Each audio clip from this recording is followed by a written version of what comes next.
నేరాలకు కాదేది అనర్హం అన్న రీతిలో సైబర్ నేరగాళ్లు రెచ్చిపోతున్నారు. నిన్న మొన్నటి వరకు డిజిటల్ అరెస్ట్, ఓటీపీ స్కామ్లతో కొట్టేసిన కేటుగాళ్లు ఇప్పుడు మరో నయా మోసానికి తెరలేపారు. షేర్ మార్కెట్లో పెట్టుబడులు పెట్టించి బురిడి కొట్టేస్తున్నారు. వేలు కాదు, లక్షలు కాదు, కోట్ల రూపాయలు కాజేస్తున్నారు. ఆపై ఆ డబ్బుని పలువురి ఖాతాల్ని అద్దెకు తీసుకుని వాటిలో డిపాజిట్ చేస్తున్నారు. కమిషన్ల పేరుతో ఆశ చూపించి అమాయకుల్ని సైబర్ ఉచ్చులోకి లాగుతున్నారు. హైదరాబాద్లో ఇదే తరహా ఘటన వెలుగులోకి వచ్చింది. 4 నిందితుల్ని అరెస్ట్ చేశారు తెలంగాణ సైబర్ క్రైమ్ పోలీసులు.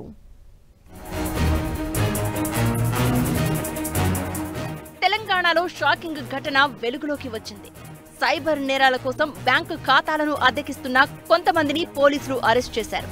అమాయకుల నుంచి డబ్బును కొట్టేసి ఆ నగదును వివిధ ఖాతాల్లోకి బదిలీ చేస్తున్నారు కేటుగాళ్లు. తద్వారా అకౌంట్ హోల్డర్స్ కి 10% కమిషన్ అందిస్తున్నారు. ఇటీవల ఓ వ్యక్తి నుంచి 3 కోట్ల రూపాయలు కొట్టేసిన కేటుగాళ్లు వీరిలోని ఓ వ్యక్తి ఖాతాలోకి కొంత మొత్తాన్ని ట్రాన్స్ఫర్ చేశారు. ఈ విషయాన్ని గ్రహించి నిందితులను అరెస్ట్ చేశారు తెలంగాణ సైబర్ పోలీసులు.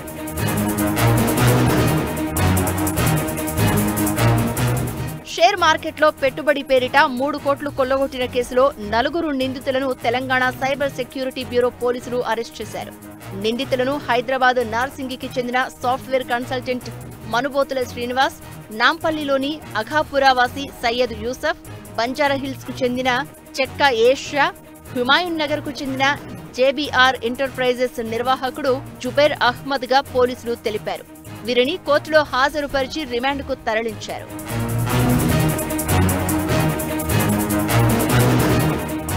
సికింద్రాబాద్ నార్త్ లాలాగూడకు చెందిన బాధితుడికి ఏప్రిల్ 14న అనుప్రీత పేరిట ఓ మహిళ ఫోన్ చేసింది.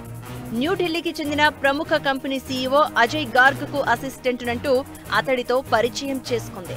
ట్రేడ్ ఇన్వెస్ట్మెంట్ గ్రూప్ లో చేరి పెట్టుబడి పెడితే తక్కువ కాలంలో అత్యధిక లాభాలు పొందవచ్చంటూ నమ్మవలికింది. ఆమె మాటలను విశ్వసించిన బాధితుడు ఇన్వెస్ట్మెంట్ చేయడానికి అంగీకరించాడు. అనంతరం ఆయన్ను ఓ వాట్సాప్ గ్రూప్ లో చేర్చినట్టు పేర్కొన్న ఆమె జూన్ 19న ఓ కంపెనీ షేర్లు కొనుగోలు చేయాలని చెప్పింది. దాంతో బాధితుడు 3 కోట్ల విలువైన షేర్లు కొనేందుకు అంగీకరించాడు. తాను 49 కోట్ల విలువైన షేర్లను కేటాయించినట్లు ఆమె సందేశం పంపింది. దాంతో తన వద్ద అంత డబ్బు లేదని బాధితుడు స్పష్టం చేయడంతో 3 కోట్ల విలువైన షేర్లనే సర్దుబాటు చేసినట్లు నమ్మబలికింది.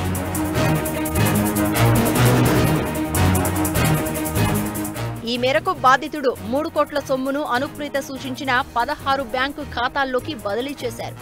ఆపై భారీగా లాభాలు వచ్చినట్లు చూపించారు సైబర్ నేరగాళ్లు. అయితే ఆ డబ్బును మాత్రం విత్డ్రా చేసుకోవడానికి కొన్ని షరతులు పెట్టారు.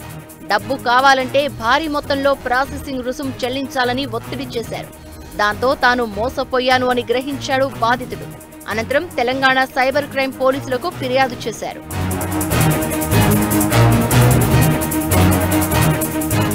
ఈ ఘటనపై కేసు నమోదు చేసిన పోలీసులు దర్యాప్తు ప్రారంభించారు. అనంతరం బాధితుడి దగ్గర నుంచి ఇన్వెస్ట్మెంట్ చేసిన వివరాలు సేకరించారు. అలాగే డబ్బును జమ చేసిన బ్యాంకు ఖాతా వివరాలను కూడా తెలుసుకున్నారు.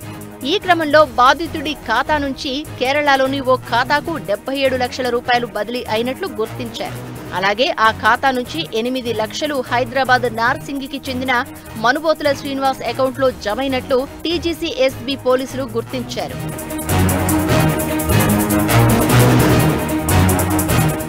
ఇంతకీ ఆ మనుబోతుల శ్రీనివాస్ ఎవరు అని ఆరా తీయగా సంచలన విషయాలు బయటపడ్డాయి. 2023లో డ్రోన్లకు సంబంధించిన సాఫ్ట్వేర్ కంపెనీని ప్రారంభించిన మనుబోతుల శ్రీనివాస్ డ్రోన్ స్ప్రే పేరిట కరెంట్ ఖాతాను తెరిచాడు. వ్యాపారంలో నష్టాలు రావడంతో స్నేహితుడు చెక్కా ఏషా సలహా మేరకు జుబైర్ను ఆశ్రయించాడు.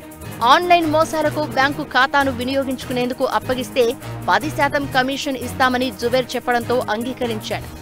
ఈ క్రమంలో శ్రీనివాసును అతడు యూసఫ్కు పరిచయం చేశాడు. అనంతరం వీరంతా ముంబైకి వెళ్లి అక్కడ సైబర్ నేరగాళ్ల ముఠాను కలిశారు.